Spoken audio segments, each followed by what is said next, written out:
Hello, in this video I want to show you how to use a lance ability for weapons in Warhammer 40k 10th edition.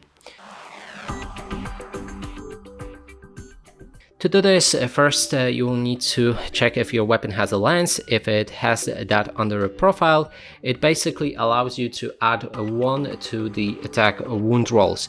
So now let's make an example. Let's say that this guy attacked that guy and he had a lance on that weapon. Now we can roll those dice for the hit roll. Here there's nothing that a lance can help us with, so let's say that we scored 2 hits. Then we move on to the wound roll, and in the wound roll we can add 1 for each roll. So let's roll those dice, and let's say that he wounds on 5, and here we had a 4,